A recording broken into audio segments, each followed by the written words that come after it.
Tentang macam Allah Subhanahu wa taala, alhamdulillah, syukur pada Allah pada pagi ini dapat kita bersama-sama lagi untuk kita teruskan pengajian kita berkaitan dengan kitab kita, itu kitab fiqh Imam Syafi'i rahimahullahu taala, itu kitab Kifayatul Akhyar. Dan insya-Allah pada pagi ini kita sambung sikit macam Allah berkaitan dengan sujud yang ada dalam apa ni, dalam fiqh. Dan kita dah ambil sebelum ni sujud sahwi, dan juga kita dah ambil sujud sajadah ataupun sujud tilawah, dan ada juga, dan kemudian ni kita dah ambil berkaitan dengan sujud syukur. Alhamdulillah. Sikit lagi macam Allah berkaitan dengan sujud, kemudian kita masuk berkaitan dengan solat sunat. Tentang macam Allah Subhanahu wa taala bila sebut sujud, ada sebagian jamaah yang katakan, ataupun orang kita lah, orang Islam kita, dia ada melakukan satu perbuatan, maknanya dia istilahnya sujud untuk doa, yang katakan selepas selesai sembahyang tak ada apa-apa, bukan sujud tilawah, bukan sujud syukur, tetapi sujud semata-mata sebab nak doa, yang katakan. Di sini perlu diingatkan nama Allah Subhanahu wa taala, sujud untuk doa di luar daripada salat tidak disyariatkan secara khusus. Yang doa ketika sujud itu hanya dibuat dalam perbuatan yang memang disyariatkan. Contohnya dalam salat, itu sujud dalam salat, ataupun sujud ketika dalam sujud syukur ataupun sujud sajadah, itu kita kata masih lagi dalam konteks sujud yang disyariatkan. Tapi semata-mata nak sujud untuk nak berdoa di luar daripada salat, maka tidak ada dalam istilah begitu. Sebab kenapa Ustaz? Ya kan, kerana doa di luar daripada salat kita hanya disyariatkan ialah mengangkat kedua belah tangan.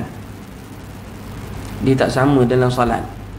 Dalam salat kita boleh buat ketika sujud, kita boleh buat ketika doa kunut, kita boleh baca, nyatakan. Maka di luar daripada salat, macam Allah Subhanahu wa taala, kalau bukan kerana sujud syukur dan sujud tilawah ataupun sujud syukur atau sujud tilawah, maka tidak boleh dibuat secara khusus untuk berdoa ketika sujud. Sebab Nabi ajar kepada kita, luar daripada salat nak berdoa dengan Allah Subhanahu wa taala, Nabi ajar suruh mengangkat kedua belah tangan. Nabi seperti mana thabit dalam hadis Nabi SAW, inna Allah yastahi min abdi idza rafa'a yadayhi wa yurdu sifran. Nabi SAW bersabda dalam satu hadis, Allah malu dengan hamba-Nya yang mengangkat kedua belah tangan lalu berdoa, katakan, dan tidak memberinya apa-apa. Jadi berdoa mengangkat kedua belah tangan itu ketika luar daripada salat adalah perkara yang disyariatkan, berbanding dengan doa ketika sujud khusus yang bukan di luar daripada salat. Dan hadis yang kita biasa dengar, waktu yang paling hampir seorang hamba itu dengan Allah Subhanahu wa taala iaitu ketika sujud. Yang dimaksudkan ketika sujud itu ialah sujudnya dalam salat. Sujudnya dalam salat, bukan di luar daripada salat. Yang itu kita kena fahami baik-baik tentang baca Allah. Kemudian dalam baca Allah seterusnya, waktu sujud ada juga benda-benda yang dilarang kita buat. Sama ada sujud dalam salat ataupun sujud ketika dalam sujud sahwi ataupun sujud syukur, adalah kita dilarang membaca Al-Quran ketika sujud. Tak perlu membaca Quran, ayat Quran ketika sujud, kecuali ianya adalah doa. Tak macam kita baca Rabbana atina fid dunya hasanah, ada kita anggap itu doa, okey, khair, tak ada masalah. Tapi ianya kalau dibaca tu ayat Al-Quran ketika sujud, kerana terdapatnya hadis larangan daripada Nabi SAW membaca ayat Al-Quran ketika sujud. Sebab Nabi dah larang, katakan. Jadi kita elakkan daripada membaca Al-Quran ketika sujud, katakan. Wallahu a'lam. Jadi selain daripada itu, kita dah jelaskan kaifiah sujud yang sama, seperti mana sujud. Kalau seorang itu yang lepas, ada soalan yang katakan yang lepas ada amalan yang setengah tu mengatakan boleh ke kita tak sujud tetapi kita baca saja. Saya dah jelaskan macam Allah pada kelas kita, kuliah kita yang lepas, bahawa tidak ada istilah digantikan sujud tilawah ataupun sujud syukur ke tadi, sujud tilawah tadi dengan bacaan semata tanpa sujud. Kita perlu sujud. Jika tidak mampu, tidaklah dikatakan berdosa. Dan tidaklah kita jika tidak mampu untuk kita sujud, maka tidak adalah bacaan menggantikan ketidakmampuan kita untuk sujud itu. Maknanya dan sujud itu hanyalah sekadar sunat sahaja, katakan. Jika tak mampu nak buat, ma'fu anhu, dimaafkan. Dia tidak ada amalan yang menggantikan perkataan ataupun perbuatan sujud itu. Wallahu a'lam. Seorang tu tak dibaca sekadar gantikan sujud, dia duduk, sambil dia duduk dia baca sajadah wajhiyah lillahi. Alhamdulillah. Dia tak boleh baca zikir saja, zikir sujud tu saja tanpa dia sujud. Wallahu a'lam. Alhamdulillah. Tentang macam Allah Subhanahu Wa Taala itu berkaitan dengan sujud. Kalau ada persoalan nanti untuk kita boleh tanya lepas ni. Tak, kita nak masuk lagi seterusnya lepas habis sujud macam Allah, kita nak masuk berkaitan dengan solat-solat sunat. Berkaitan dengan solat-solat sunat. Solat sunat macam Allah Subhanahu Wa Taala. Saya baru ni ada pergi satu masjid. Tuan-tuan pernah tak dengar solat sunat kun fayakun? Saja pernah? Ada orang lama-lama pernah dengar tak katakan solat sunat kun fayakun? Pernah? Tak dengar? Saya pergi satu masjid, orang tanya satu soalan, dia katakan lepas habis kuliah, dia kata, Ustaz nak tanya, sabit tak sabit solat sunat kun fayakun? Dia kata. Saya kata solat sunat kun fayakun, jemaah yang lain pun macam tuan-tuan pelik tak pernah dengar kan? Dia kata, macam mana solat kun fayakun, solat sunat kun fayakun? Dia pun terangkan satu-satu, saya pun tak ingat apa macam detail, tapi akhirnya saya kata benda ni tak sabit. Setakat yang saya belajar, yang katakan dalam solat-solat sunat, baik mazhab Syafi'i ke Maliki ke Hanafi ke, macam Allah Subhanahu Wa Taala tak ada istilah solat sunat kun fayakun, dia katakan. Dia ada kaifiah khusus bacaan surah-surah yang tertentu dan sebagainya. Saya kata tak perlu buat, benda tak sabit. Jadi kalau tak sabit macam Allah Subhanahu Wa Taala, dia ibadat itu diada-adakan saja tanpa bersandar kepada nas Al-Quran ataupun nas hadis Nabi sallallahu alaihi wasallam. Jadi tak perlu buat. Dan saya kata kalau tak buat kalau tak sabit, maknanya kalau kita buat sia-sia, tak ada apa-apa, ada rugi saja, penat saja, penat saja. Walaupun dia katakan kelebihannya begini, kelebihannya lagi teruk. Kelebihan tu siapa yang beritahu? Sedangkan salat itu sendiri, salat kun fayakun, salat sunat kun fayakun tu pun sendiri adalah dicipta. Kelebihannya bagaimana? Datang daripada siapa? Jadi tuan-tuan macam Allah Subhanahu Wa Taala, berhati-hati dalam melaksanakan satu ibadah supaya ibadah tu tidak menjadi sia-sia. Penat je buat, tapi rupanya sebab itu dalam hadis Nabi peringatkan kepada kita. Nabi sebut, Nabi ceritakan ataupun Nabi beritahu pada kita, dekat akhirat kelak kita semua akan dapat minum air telaga Nabi SAW yang dikhususkan untuk setiap Nabi. Maka haudin Nabi SAW tu semua umat Nabi akan dapat minum. Tapi Nabi pelik, ada satu golongan ni di kalangan umat Nabi SAW, dia dihalang daripada mendekati telaga Nabi SAW. Ada Nabi pun kata ummati ya Allah, umatku. Dikatakan kepada Nabi Muhammad SAW ketika itu, wahai Muhammad, kamu tak tahu apa yang telah dilakukan oleh umatmu selepas kewafatanmu. Mereka lakukan benda yang tak kamu mereka lakukan perkara-perkara yang tidak pun kamu suruh, kata. Kamu tak suruh buat, tapi dia mereka buat. Mereka create cara sendiri dan sebagainya. Dalam masa yang sama mereka mengaku umat Nabi SAW. Jadi tuan-tuan macam Allah Subhanahu Wa Taala, takut besok dekat akhirat kita nak claim pahala kita dengan Allah Subhanahu Wa Taala atas ibadat yang kita buat. Rupanya ibadat yang kita buat tadi tak diterima oleh Allah, sia-sia saja. Dia kerana apa? Kerana tidak tidak disuruh, tidak disuruh oleh Rasulullah sallallahu alaihi wasallam. Wallahu a'lam. Jadi tuan-tuan, solat sunat ada setengah sebut solat dia panggil solat sunat.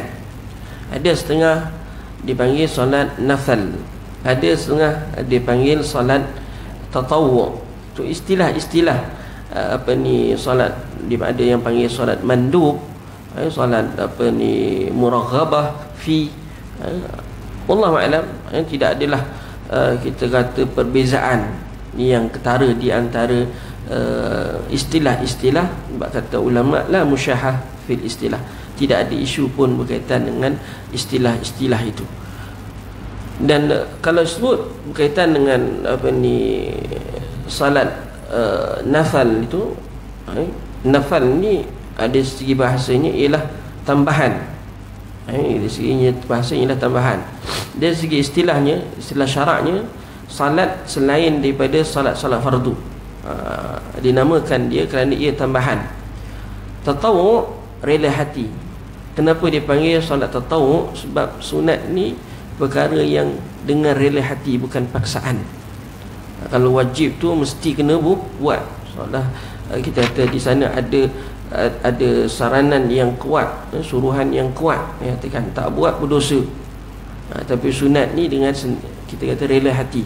Sebab tu Nabi SAW bila tanya kan sahabat Nabi sallallahu alaihi wasallam, Nabi kata kat atas kamu 5 kali puasa 5 kali salat sehari semalam. Bila tanyakan lagi kepada Rasulullah, ya Rasulullah, ada tak selain daripada 5 fardu tu? Tak ada, kata Nabi, tak ada. Illa an tatatawwa, kecuali kamu dengan rela hati melakukan yang sunat-sunat, kata. Wallahu a'lam. Jadi itu kita kata yang sunat lah, yang sunat, yang ataupun yang mandub, ataupun yang dipanggil muraghaba fihi. Ada dalam berkaitan dengan salat sunat. Sunat-sunat itu ada setengah istilah itu dibezakan juga. Setengah ulama dibezakan juga. Kalau sebut sunat ialah bahawa yang yang sentiasa dilakukan oleh Rasulullah SAW dengan gigih. Baru dipanggil sunat. Kalau sebut ini salat sunat, which is maknanya dia apa? Maknanya macam Allah, salat sunat itu dilakukan oleh Nabi SAW dengan gigih. Ini istilah-istilah dalam fiqh Syafi'i, kata.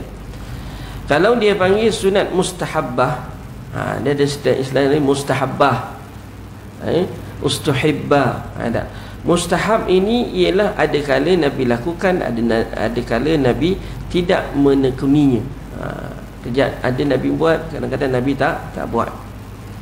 Yang ketiga tatawwu', istilah ni, iaitu salat yang datang padanya nukilan secara khusus, bahkan ia dilakukan pada permulaannya, dan tatawwu' pada asalnya berperbuatan ketaatan, dan dalam syarak dikhaskan dengan ketaatan selain yang wajib.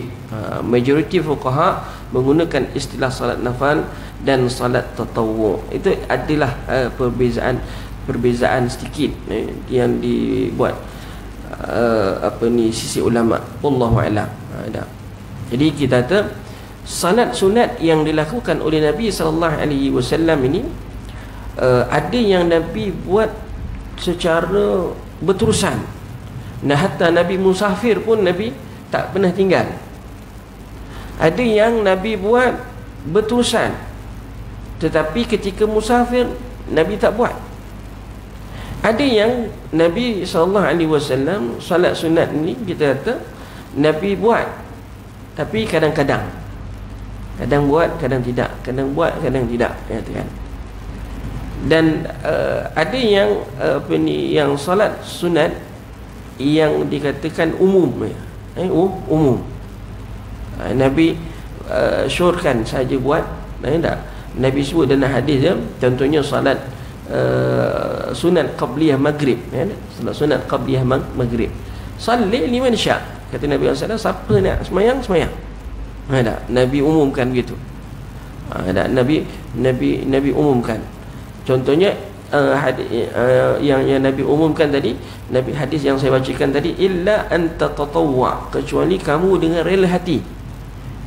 Kalau kita orang Melayu, kita sebut sunat mutlaqah, sunat mutlaqah, sunat mutlak. Sunat mutlak, dia bukan namanya sunat tu sunat mutlak. Istilahnya dia panggil sunat mutlak, itu hanya semayang tu semayang sunat saja, dia tak ada nama. Tu maksud sunat mutlak. Datang orang Melayu, dia letakkan nama khusus semayang sunat mutlak, dia kata. Dalam fiqah dia katakan dia nama mutlak tu maksudnya ialah sunat saja, dia katakan. Maksudnya apa? Maksudnya apa Ustaz? Tak jelas. Kita niat semayang, aku nak semayang sunat 2 rakaat kerana Allah, tak ada nama. Tu maksudnya sunat mutlak. Ada. Sunat tu bukan namanya istilahnya macam semayang sunat duha dan sebagainya, kita namakan ni semayang sunat mutlak. Tidak, katakan bukan nama. Tak perlu sebut pun mutlak tu dalam niat. Kita sebut umum sunat saja pun dah okey, tak ada nama, tak ada khusus, tak ada masa yang tertentu. Free, ambil wudu semayang je. Tak ada masalah. Hak tu dipanggil apa? Solat sunat sahaja. Istilah kita lah, aku nak semayang sunat 2 rakaat kerana Allah Subhanahu Wa Taala. Dia tak ada apa-apa, free. Maknanya kita dalam keadaan lapang, tak ada buat apa, ambil wudu, solat. Tak ada nama, solat tanpa nama. Jangan pula datang, aku nak semayang sunat tanpa nama pula. Tak ada istilah. Maksudnya semayang sunat, aku nak semayang sunat kan Allah Subhanahu Wa Taala, 2 rakaat kan Allah Subhanahu Wa Taala. Nak ada bilangan rakaat ke? Tak ada, katakan. Ada. Jadi itu kita kata berdasarkan hadis Nabi sallallahu alaihi wasallam umum. Ada. Wallahu a'lam. Ini dipanggil solat sunat yang kita kata kategori-kategori itulah. Berkaitan dengan pensyariatan salat sunat ini banyak dalam hadis-hadis Nabi sallallahu alaihi wasallam. Nabi sebut, man adali waliyan faqad adantuhu bil harb wa ma taqarraba ilayya 'abdi bi afdali mimma iftaradtu alayhi wa la yazalu 'abdi yataqarrabu ilayya bin nawafil hatta uhibbahu. Dia kata, sesiapa yang memusuhi waliku maka Allah mengetahui permusuhannya, dan hamba-Ku tidak menghampirkan diri kepadaku lebih afdal daripada apa yang aku fardukan ke atasnya, dan hamba-Ku sentiasa menghampirkan diri kepadaku dengan nawafil, iaitu ibadat-ibadat sunat, sehingga aku mengasihinya. Ini tuan-tuan mati Allah. Kita katakan hadis rangkap pertama tu, man adali waliyan faqad adantuhu bil harb, sesiapa yang memusuhi waliku maka Allah mengetahui permusuhannya. Katakan Allah mengetahui permusuhan, dan Allah izinkan, Allah izinkan untuk orang yang memerangi ataupun memusuhi wali Allah Subhanahu Wa Taala itu untuk diperangi. Katakan siapa wali ni? Kata ulama dalam syarah hadis tentang macam Allah, kalau bukan ulama itu adalah wali Allah, siapa lagi? Istilah kita. Kalau bukan ulama itu adalah wali Allah, siapa lagi? Makanya tuan-tuan mati Allah Subhanahu Wa Taala, kita kata kalau orang-orang alim, kita katakan tak kira lah di mana jua tuan-tuan mati Allah, para ulama ini hendaklah kita kata jangan sekali-kali kita melakukan khianat kepada mereka, atau petah lagi fitnah ke atas waktu dengan mengatakan ada wa man taqarraba ilayya 'abdi, selagi mana seorang ataupun disebut kat sini terjemahan dia, hamba-Ku tidak menghampirkan diri kepadaku lebih afdal daripada apa yang aku fardukan ke atasnya. dan hamba-Ku sentiasa menghampirkan diri kepadaku dengan solat-solat sunat. Tak cukup dengan yang fardu. Fardu yang kita kata 5 waktu itu tak cukup. Makin buat pula tambah lagi yang sunat, sehingga aku mencintai dia. Bila Allah Subhanahu wa ta'ala mencintai seseorang, Allah akan panggil Jibril. Allah panggil Jibril dalam sambungan hadis ni. Allah panggil Jibril dalam hadis kursi ni. Allah panggil Jibril nama Allah Subhanahu wa ta'ala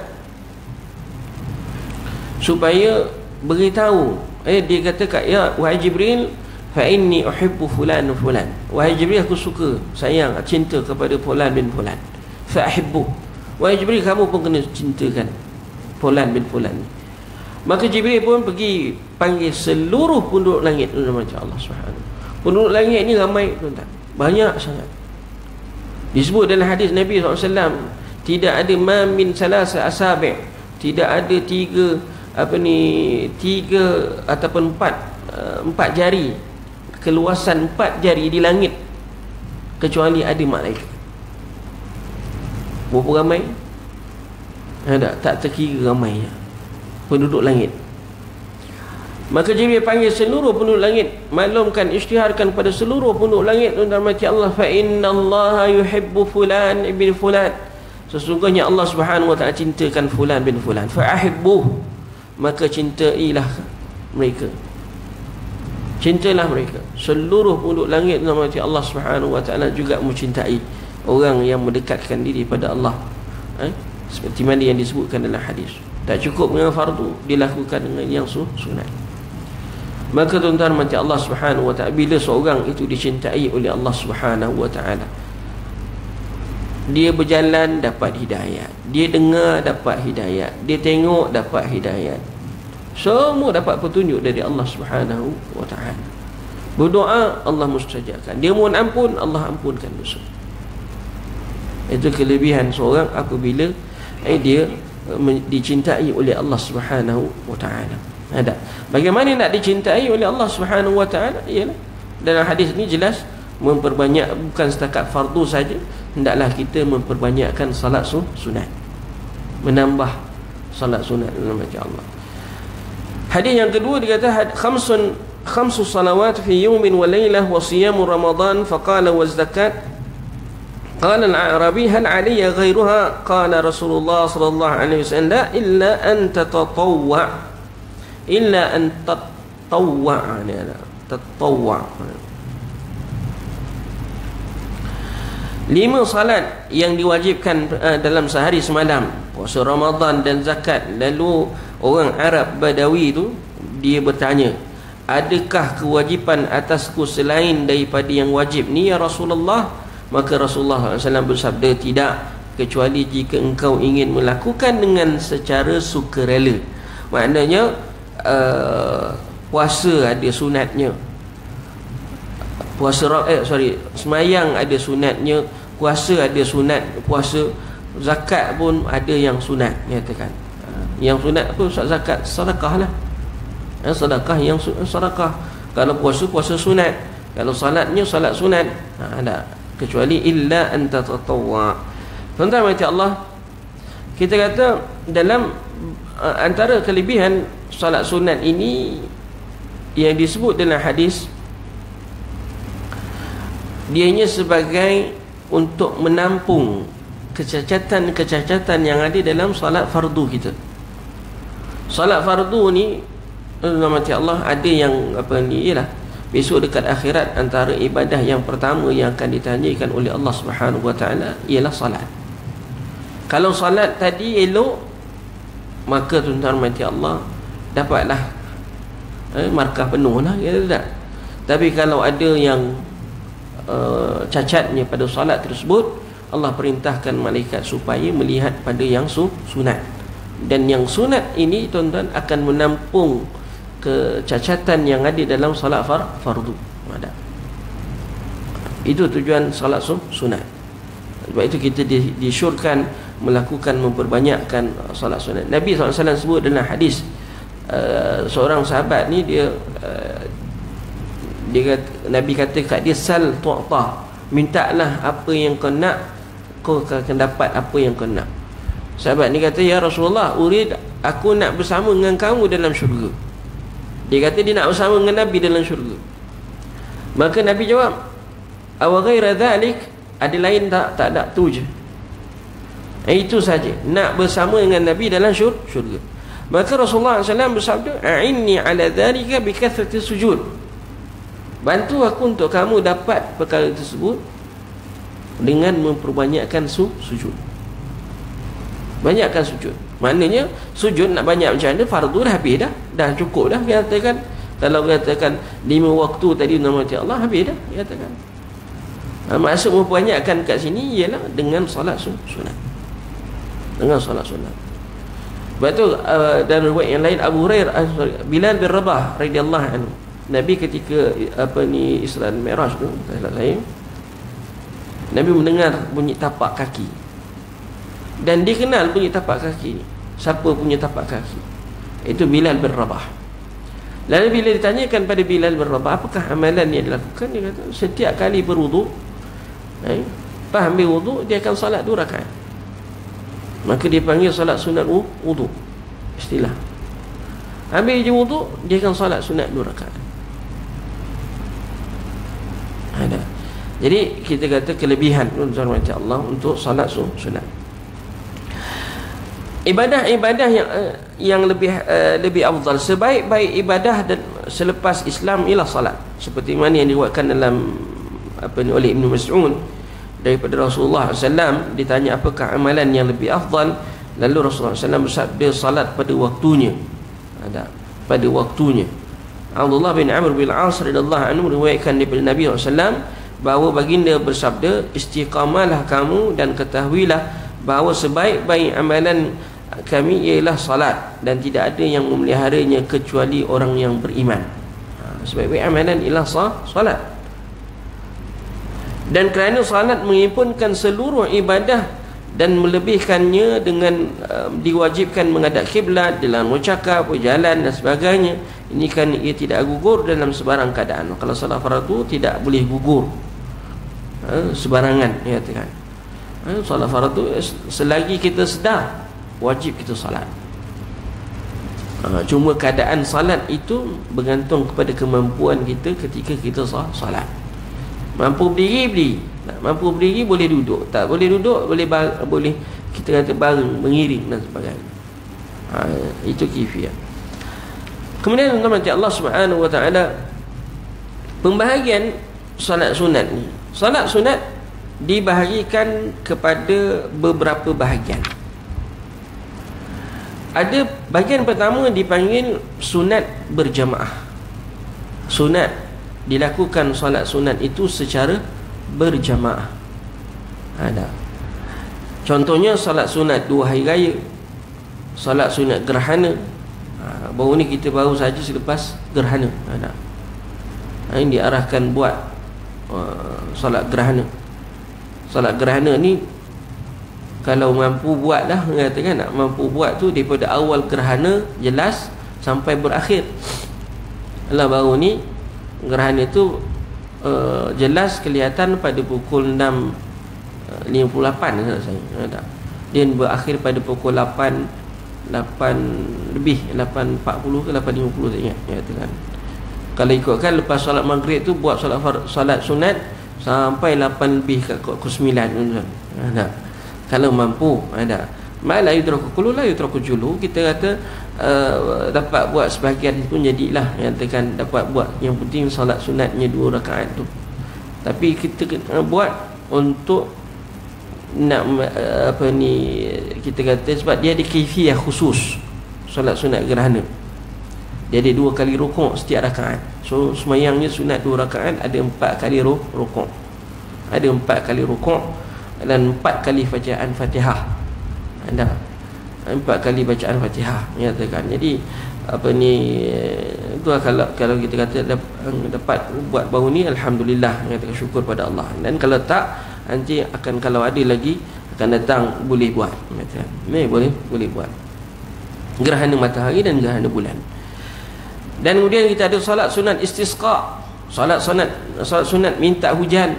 Salat sunat tarawih menurut pendapat yang lebih asah, sebahagian ini lebih afdal daripada apa yang tidak disunatkan berjamaah. Jadi salat sunat yang disunatkan dilakukan secara berjamaah lebih afdal daripada salat sunat yang tidak disunatkan secara berjamaah. Kerana anjuran berjamaah menunjukkan kepastian perkaranya, dan yang dimaksudkan ialah jenis solat ini bersama jenis lain tanpa memandang kepada bilangan tertentu. Yang lebih afdal dan lebih sempurna ialah salat dua hari raya lah, kerana ianya menyerupai fardu-fardu, dan kerana dikatakan padanya sesungguhnya ia fardu kifayah. Ada pandangan kata fardu kifayah. Kemudian salat dua gerhana, kemudian salat sunat istisqa. Akan tetapi sunat-sunat rawatib lebih afdal daripada tarawih. Ikut dia punya rutbah, dia punya, kita kata, kedudukan. Kalau mengikut dalam mazhab Syafi'i, salat sunat tarawih itu salat sunat rawatib lebih afdal daripada sunat tarawih, nyatakan dari segi ranking afdal tu. Ada. Kerana Nabi tekun mengerjakan sunat rawatib tanpa tarawih, nyatakan. Sebab tarawih ni dilakukan hanya pada bulan Ramadan. Dilakukan pada bulan Ramadan, berbanding dengan sunat rawatib dilakukan secara harian. Nyatakan Nabi tak pernah tinggal. Nabi tak pernah tinggal. So kebanyakannya berkata dua salat hari raya sama afdalnya, akan tetapi makna sembahyang hari raya Aidil Fitri dan Aidil Adha sama afdalnya. Akan tetapi Imam Al-Iz bin Abdul Salam rahimahullah ta'ala berkata sesungguhnya Aidil Fitri lebih afdal berbanding dengan Aidil Adha. Wallahu a'lam. Itu pandangan dia lah. Sebahagian salah berkata sesiapa yang mengerjakan salat hari Aidil Fitri maka seakan-akan dia mengerjakan haji, dan sesiapa yang mengerjakan Aidil Adha maka seakan-akan dia mengerjakan umrah. Itu beza di antara, ataupun itu nak menunjukkan bukan kelebihan bukan kelebihan siapa sembahyang sunat hari raya Aidil Fitri maka umpama mengerjakan haji. Tidak, bukan itu maksudnya. Maksudnya kat sini ialah dari sudut keafdalian itu, mana yang lebih afdal. Dia kiaskan dengan antara haji dengan umrah. Itu umpamalah salat hari raya Aidil Fitri dan Aidil Adha. Ada sebagian ulama kata tak, sama je Aidil Adha dengan Aidil Fitri itu salat dua yang hari raya yang dilakukan sama afdalnya. Wallahu a'lam. Kemudian mati Allah Subhanahu wa taala, seterusnya kita kata sembahyang dua gerhana lebih afdal daripada salat sunat istisqa, salat sunat minta hujan, kerana gerhana bulan disepakati oleh para ulama, dan berbanding dengan salat sunat istisqa, mengatakan gerhana disepakati, istisqa ada khilaf. Dan Imam Abi Hanifah rahimahullah ta'ala berkata salat istisqa itu bid'ah pula. Imam Abi Hanifah rahimahullah ta'ala dia kata salat istisqa tu tak ada. Nabi SAW tak pernah buat salat sunat istisqa. Yang Nabi pernah buat ialah doa je. Itu sebab tu ada khilaf di sisi ulama. Kerana Nabi SAW ada kala minta hujan dengan salat, dan ada kalanya dengan doa tanpa salat, dan tidak meninggalkan salat gerhana apabila ia terjadi. Dan kerana salat gerhana ditunjukkan oleh Allah dalam Quran. Allah sebut dalam Quran, la tasjudu lisyamsi wala lilqamar wasjudu lillahi khalaqahunna. Janganlah kamu sujud kepada matahari, dan janganlah kamu sujud kepada bulan, dan sebaliknya hendaklah kamu sujud kepada Allah Subhanahu wa taala yang telah menciptakannya, itu bulan dan matahari. Jadi salat sunat, kalau orang tanya mana lebih afdal, saya katakan salat gerhana ke salat sunat istisqa. Salat gerhana lah berbanding dengan salat istisqa. Baik, salat di sini tidaklah dikaitkan dengan matahari dan bulan kecil, yang kecuali bulan kecuali sembahyang gerhana, dan kerana salat gerhana ditakutkan luput waktunya dan terbitnya cahaya terang seperti mana ditakutkan luput salat fardu dengan keluarnya waktu, maka lebih kuat persamaannya dengan salat fardu kebalikan dengan salat istisqa. Wallahu a'lam. Kemudian hormati Allah Subhanahu wa taala, bahagian yang kedua tadi salat sunat yang disunatkan dilakukan secara berjamaah. Dan bahagian yang kedua ialah salat sunat yang tidak disunatkan berjamaah. Tidak disunatkan berjamaah. Bahagian ini tidak sunat dilakukan secara berjamaah, kan, tapi sekiranya dilakukan secara berjamaah maka ianya adalah sah. Dan bahagian ini meliputi seluruh salat nafal selain bahagian pertama. Selain bahagian pertama, katakan.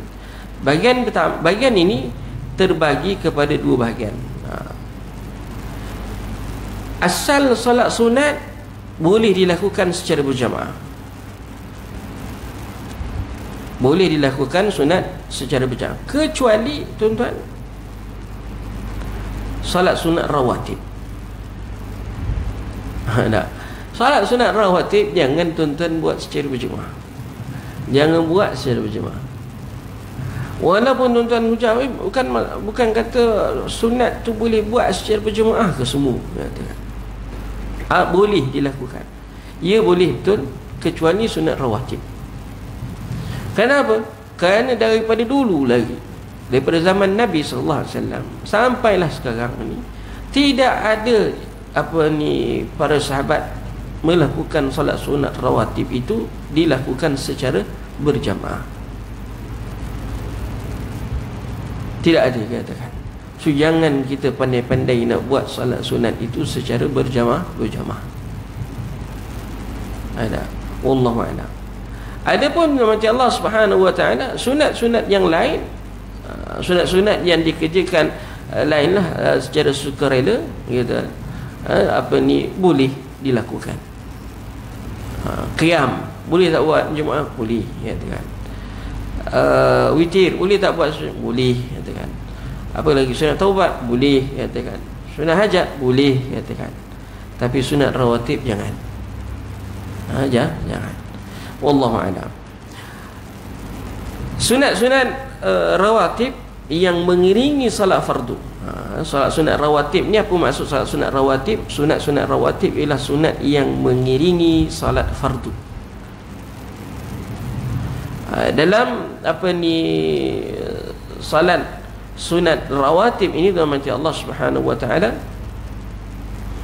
disebut kat sini sunat rawatib ialah yang terikat dengan fardu, dan dia dikatakan ialah yang mempunyai waktu. Hikmahnya untuk menyempurnakan kekurangan dari fardu-fardu, seperti kurangnya khusyuk dan meninggalkan tadabbur bacaan. Sekurang-kurang kesempurnaan padanya ialah 10 rakaat. Maknanya sunat rawatib ini sekurang-kurangnya 10 rakaat. Ada riwayah kata 12. Ada riwayat kata 12. Ada sunat-sunat rawatib ni ada yang kata 12, ada yang kata 10. Yang utama, katakan. Yang 10 ni apa dia? 10 tuan-tuan macam Allah, 2 rakaat qabliyah subuh, 2 rakaat sebelum zuhur, 2 rakaat selepas zuhur, 2 rakaat selepas maghrib, dan 2 rakaat selepas isyak. Dapat lazimkan buat 5 atau 10 rakaat ni, tuan-tuan, syukur dah pada Allah Subhanahu wa taala.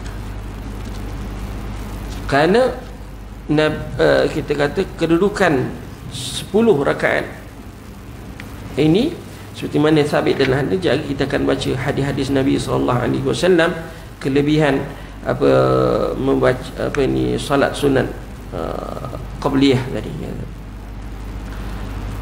Sebagai contoh, kata dalam dalam hadis Ibnu Umar radhiyallahu anhu, aku salat bersama dengan Rasulullah SAW 2 rakaat sebelum zuhur dan 2 rakaat selepasnya. 2 rakaat selepas maghrib, 2 rakaat selepas isyak. Dan aku diberitahu oleh Hafsah binti Umar bahawa Rasulullah SAW salat 2 rakaat ringan apabila terbit fajar, ya kan. Mana itu 10 rakaat. Hadis peniwayat Bukhari dan juga Muslim. Itu 10 rakaat. Kalau 12, tak. Kalau 12 itu tambahan tu 12 rakaat nama Allah, ditambah lagi 2 rakaat sebelum zuhur. So jadi 2 rakaat, 4 rakaat lah sebelum zuhur. Kalau 12 tu 4 rakaat sebelum zuhur. Di 2 rakaat lepas sebelum subuh, 4 rakaat sebelum zuhur, kemudiannya 2 rakaat selepas zuhur, 2 rakaat lepas maghrib, dan 2 rakaat selepas isyak. Dan selepas isyak. Kemudian Allah Subhanahu wa taala, daripada salat sunat rawatib tadi tu, yang sunat tadi tu, yang sunat muakkad ni, ada yang paling dipanggil paling sunat. Paling sunat, maksudnya kita kata dia punya kedudukan dia paling tinggi lah, sunat rawatib, iaitu sunat fajar, subuh. Kenapa? Sebab berbanding dengan 12 rakaat yang sunat muakkad tadi tu, yang sunat qablah zuhur, ba'da zuhur, ba'da maghrib atau ba'da isyak tadi, kata ba'da isyak, Nabi Nabi meninggalkan sunat-sunat itu kecuali sunat sebelum subuh. Nabi meninggalkan solat sunat-sunat yang qabliyah tadi, rawatib tadi, yang 10 rakaat tadi. Kalau yang kata 12, Nabi tinggalkan 10 ketika musafir, tapi tidak 2 rakaat sebelum subuh. Nabi tak pernah tinggal walaupun ketika musafir. Itu sahabat meriwayatkan bahawa Nabi tak pernah tinggal sunat rawatib qabliyah subuh ketika musafir. Adapun zuhur, yang zuhur tadi dan asar, zuhur, maghrib dengan lepas maghrib dan lepas isyak, Nabi tinggalkan ketika musafir. Sebab itu tuan-tuan, kalau orang tanya, Ustaz, kalau ada ke salat sunat ketika selepas jamakkan salat zuhur dengan asar dijamakkan tu, ada tak salat sunat qabliyah dengan ba'diyah? Tak ada. Sebab Nabi tak pernah buat ketika musafir. Ataupun maksud lain, ketika buat solat jamak qasar ataupun jamak. Maknanya ketika jamak tak ada. Walaupun dia tak buat jamak, dia buat qasar saja pun, as long as dia musafir, macam Allah, maka tidak ada sunat qabliyah dengan ba'diyah. Ada. Allah, itu yang dilakukan oleh Rasulullah sallallahu alaihi wasallam. Tapi salat sunat qabliyah subuh, yes, nyatakan dilakukan oleh Nabi ketika musafir. Kalau katalah ada orang kata, Ustaz, kalau dibuat juga, katakan, apa hukumnya, katakan. Kalau dibuat juga, macam Allah Subhanahu wa taala, perbuatan itu tidak, kita kata, tidak menepati sunnah Nabi sallallahu alaihi wasallam. Bila tidak menepati sunnah Nabi sallallahu alaihi wasallam, maka tidaklah ada di sana apa-apa ganjaran daripada Allah Subhanahu wa taala. Dah memang tidak disyariatkan. Ketika musafir itu, orang buat salat jamak, Nabi tinggalkan, maka kita perlulah mengikut seperti mana yang telah dianjurkan oleh Rasulullah sallallahu alaihi wasallam. Di sana ada juga pandangan mengatakan bahawa Nabi tinggalkan salat sunat tadi jika dibuat dengan salat itu dibuat jamak dan qasar. Jamak qasar. Tapi kalau orang tak nak buat jamak qasar, dia nak sembahyang biasa, dia sembahyang biasa. Zuhur dia nak sembahyang waktu zuhur, asar dia nak waktu sembahyang asar, maghrib ni waktu maghrib, dia tak nak buat jamak. Maka di situ ada khilaf di sisi ulama. Ada yang kata boleh buat, boleh buat qabliyah dengan ba'diyah, sebab dia tak buat jamak. Dia tak buat jamak qasar dan sebagainya. Maka balik pada hukum asal lah, katakan. Kalau dibuat jamak dengan jamak qasar, tidak ada salat sunat qabliyah dengan ba'diyah. Zuhur dengan asar terus. Baik. Kemudian Allah Subhanahu wa taala, di sana ada lagi ada sunat yang tambahan. Tadi sunat rawatib yang 12 rakaat. Ada lagi tambahannya 2 rakaat lain sebelum zuhur. Tadi tu saya kata khilaf di ulama, makna tambahan tadi jadi 12. Dan lainnya ialah 2 rakaat selepas ada pandangan kata 2 rakaat selepas zuhur. 2 rakaat tambahan lagi selepas zuhur. Jadi 4. Selepas zuhur pun jadi 4. Ada riwayat Allah 4 rakaat sebelum asar. 4 rakaat sebelum asar. Semana dalam hadis daripada Ali bin Abi Talib radhiyallahu anhu, salat Nabi SAW bersabda, salat 4 rakaat sebelum asar, baginda memisahkan antara setiap 2 rakaat dengan salam ke atas malaikat muqarrabin dan nabi, para anbiya dan kaum mukminin. Jadi itu Allah merahmati orang yang salat 4 rakaat sebelum asar. Sunat dipisahkan setiap 2 rakaat dengan salam. Buat 2 rakaat itu sunat.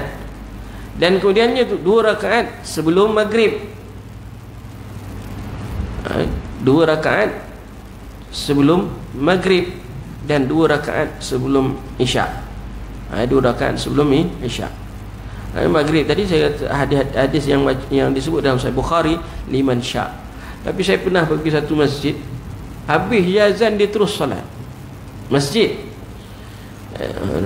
Kenapa? Saya tanya kenapa tak sembahyang, tak bagi dia kata bid'ah Ustaz, sembahyang sunat qabliyah maghrib tu bid'ah.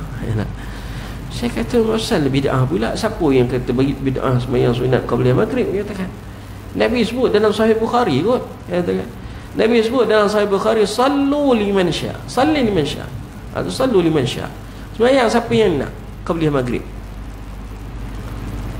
Bagilah ruang untuk orang salat. Ikut ada orang yang nak salat 2 rakaat qabliyah maghrib, katakan tidak ada bid'ah kat situ. Ini sabit dalam Bukhari, dalam hadis Sahih Bukhari. Sampai sekarang dia orang masih lagi bertegak. Mungkin Allah Alam, saya dah bagi tahu. Masih lagi maghrib je azannya, lepas tu terus maknanya tak lama, sekejap je habis azan terus komat. Alasannya tu dia kata tak ada salat qabliyah maghrib. Jadi nak mengelakkan orang sembahyang sunat qabliyah maghrib, dia terus komat, cepat nak komat. Dia kata sembahyang liman sya'. Jelas dalam hadis Nabi SAW, Nabi kata sallu liman sya', katakan sembahyanglah siapa yang hendak, katakan. Nabi ulang 3 kali, sallu qabla al-maghrib. Nabi kata sallu qabla al-maghrib, sallu qabla al-maghrib. Nabi kata sembahyanglah kamu, dalam Sahih Bukhari, sembahyanglah kamu sebelum maghrib, sembahyanglah kamu sebelum maghrib, sembahyanglah kamu sebelum maghrib. Pada yang ketiga Nabi kata liman sya', siapa yang nak, katakan. Asal-asalnya tu macam seolah wajib, perintah. Tapi lepas Nabi ulang 3 kali, Nabi kata liman sya', siapa yang nak, siapa yang nak buat. Wallahu a'lam. Ibn Abbas radhiyallahu anhu berkata, aku melihat pembesar-pembesar sahabat tergesa-gesa menuju tiang-tiang masjid ketika maghrib. Dari Anas juga berkata, pada zaman Rasulullah SAW kami salat 2 rakaat sebelum terbenam matahari, iaitu sebelum salat maghrib. Selepas pada zaman Rasulullah SAW kami salat 2 rakaat selepas terbenamnya matahari sebelum salat maghrib. Itu salat sunat qabliyah maghrib. Jelas kata liman sya', siapa yang nak. Itu juga 2 rakaat sebelum isyak. 2 rakaat sebelum isyak. Mana sebelum salat isyak, itu selepas masuknya salat salat isya. Jadi itu kita kata sunat-sunat yang dipanggil sunat-sunat rawatib, katakan. Sunat-sunat rawatib. Kalau orang tanya Ustaz, kita katakan qabliyah subuh ni boleh tak qada? Boleh tak qada, katakan. Ataupun sunat-sunat yang 10 tu tadi tu, 10 rakaat tu atau 12 rakaat tu, boleh tak dia qada? Boleh tak dia qada? Secara umumnya dalam rahmati Allah, kaedahnya benda yang sunat muakkad boleh dia qada. Itu yang difatwakan dalam mazhab. Semua solat sunat yang semua yang muakkadah, sunat-sunat yang muakkadah boleh diqada jika ada keuzuran tidak dapat melakukan pada waktu dia, katakan. Hatta kita kata puasa sunat muakkad. Kita ada puasa sunat-sunat yang muakkadah. Kita tak dapat nak melaksanakan disebab ada keuzuran, uzur syar'i ada, maka boleh qada, tak ada masalah ikut pandangan para ulama. Jadi sunat qabliyah tadi, qabliyah kalau kita tak sempat, ada keuzuran sampai je dah ni, pada hukum asalnya yang disebut oleh para ulama harus, maknanya boleh dibuat, diqada selepas itu. Selepas solat fardu tu boleh diqada. Wallahu a'lam. Macam juga salat sunat qabliyah subuh kan. Tapi janganlah memanjang je orang yang sama. Tiap kali lepas subuh je dia mesti dia je. Setiap waktu, setiap kali salat subuh yang akan sembahyang lepas subuh dia. Sampai terkenal lah, katakan. Ada ni dia tengok, sekejap lagi sembahyang qabliyah. Orang yang sama. Janganlah buat begitu, seolah-olah nanti takut kita kata dia tukar pula daripada qabliyah subuh jadi ba'diyah subuh, katakan. Sebabkan apa? Sebabkan muka yang sama je setiap masa. Kita tak naklah buat gitu. Wallahu a'lam. Hanya kita kata jika ada keuzuran, jadi pastikanlah kemampuan kita untuk buat sunat subuh, tak sunat yang muakkad tadi pada waktunya. Dan yang terbaiknya dalam hati Allah, solat-solat sunat ini kalau dapat dilakukan di rumah lagi baik. Lagi baik, katakan. Itu lebih afdal lah. Tapi kalau kita tak mampu nak buat dekat rumah, kalau kita kata nak datang ke masjid, buat di masjid pun tidak ada masalah. Kalau rumah dekat, buatlah ke rumah. Kalau sebelah masjid, sebelah surau, azan, buat je lah kat rumah. Kalau dia sempat je habis azan dia sembahyang sunat kat rumah, dia datang masjid, tak masalah. Tapi kalau rumahnya jauh, datanglah masjid, buat kat masjid, tak ada isu pun. Lepas maghrib, lepas sembahyang fardu pun sama juga. Kalau balik ke rumah tu, selamatlah, nak sembahyang sunat 2 rakaat, tak ada lah, katakan. Buat je lah kat masjid, tak ada masalah pun. Memang ada, kalau lihat dalam hadis-hadis Nabi SAW, ada yang Nabi salat sunatnya di rumah, ada Nabi salat di masjid. Sahabat-sahabat pun ada dalam hadis-hadis riwayat, dalam hadis Nabi SAW, salat qabliyah itu macam salat jamaah. Maknanya semua sahabat yang ada kat dalam masjid tu semua bangun sembahyang.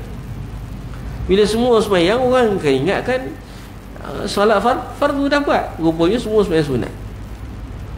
Punyalah mereka tadi nama Allah buat solat sunat penuh masjid. Wallahu a'lam. Jadi itu dia tuan-tuan rahmati Allah, perbincangan kita pada pagi ini. InsyaAllah pagi besok kita sambung lagi. Wallahu ta'ala a'lam bissawab. Ada soalan nak tanya kalau ada? Kalau ada lah. Ya.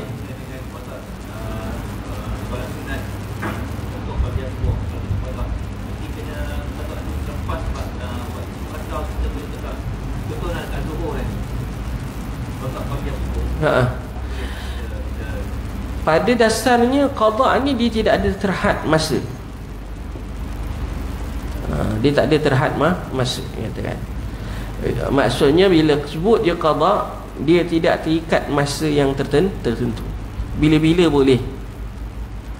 Cuma apa yang dilakukan oleh Nabi SAW ialah Nabi buat selepas solat subuh. Selepas solat subuh. Maknanya lepas solat subuh tu Nabi bangun dua rakaat.